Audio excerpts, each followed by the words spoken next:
You don't miss them. That's the first thing that sounds cruel, but it's true.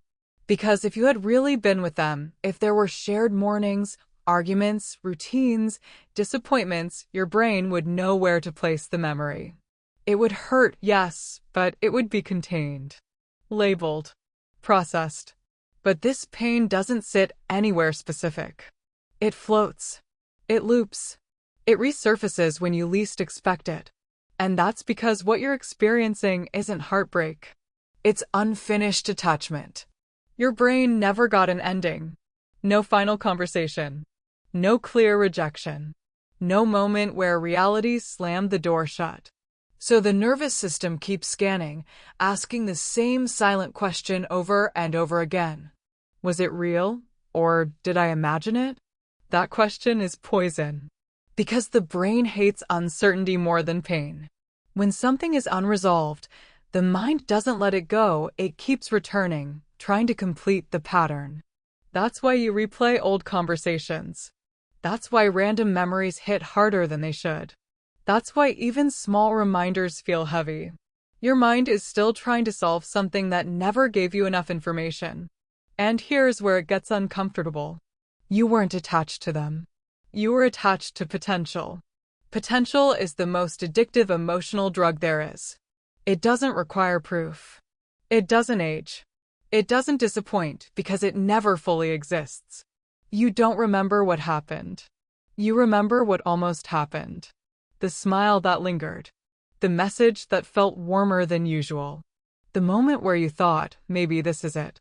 Those almost moments spike dopamine harder than certainty ever could. Neuroscience shows that intermittent reward, attention that's inconsistent but meaningful, creates stronger attachment than steady affection. That's why crumbs felt like a feast. Your brain didn't fall in love with them. It fell in love with the possibility of being chosen. And once your sense of worth enters the story, letting go becomes 10 times harder. Because now it's not just about them, it's about what their choosing you would have meant about you. That's the part people don't talk about. You're not just grieving a person. You're grieving a version of yourself that almost existed. The version who would have been loved differently, validated differently, seen differently. That imagined future feels real because emotionally, it was rehearsed hundreds of times in your head. And your brain doesn't distinguish between imagined emotional experiences and real ones. To your nervous system, the bond was practiced, so the loss feels real. But there's another layer most people miss. Timing. These attachments rarely form when life is stable. They usually show up during emotional transitions, loneliness, burnout, identity shifts, moments when you're searching for meaning. When your inner world is unsettled, the brain looks for something external to anchor to. And whoever appears during that window gets imprinted. Not because they're extraordinary, but because you were open. That's why months or even years later, you can't understand why they still cross your mind. It's not about them anymore. They've become a symbol of a time when you were vulnerable, hopeful, unfinished. So every time you think about them, part of you is actually reaching for yourself from that period. This is also why logic doesn't work. People tell you they weren't available. They didn't choose you.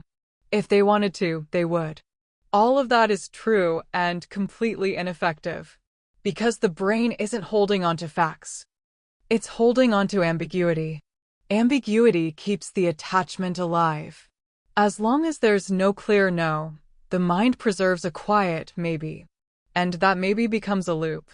Closure conversations rarely help because they come too late. By the time you want closure, the attachment has already fused with your identity. No explanation can match the emotional investment you made alone.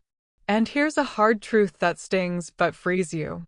If it was meant to be real, it wouldn't require this much interpretation. Real connection doesn't live in guesswork. It doesn't survive on analyzing tone, timing, or silence. It doesn't make you feel anxious more than it makes you feel safe. The fact that you're still confused is the answer. Healing doesn't come from forgetting them. It comes from collapsing the fantasy. That means separating what they consistently did from what you hoped their behavior meant. It means grieving not the person, but the imagined future. And once the fantasy loses its emotional charge, the attachment weakens. Not all at once. Quietly. Gradually. Like a signal fading when it's no longer being fed. You stop asking, what if? Because you finally see what was. And here's the final shift. Letting go doesn't mean it didn't matter. It means you stop carrying an unfinished story as proof of your worth. If something was meant to stay, it wouldn't live only in your head. What you're releasing isn't love. It's uncertainty. And the moment your nervous system realizes there's nothing left to solve, the obsession doesn't explode. It dissolves. Slowly. Naturally. Without force. And that's when you realize you weren't meant to lose yourself in someone who never fully showed up. You were meant to find yourself again, without needing to be chosen to feel whole.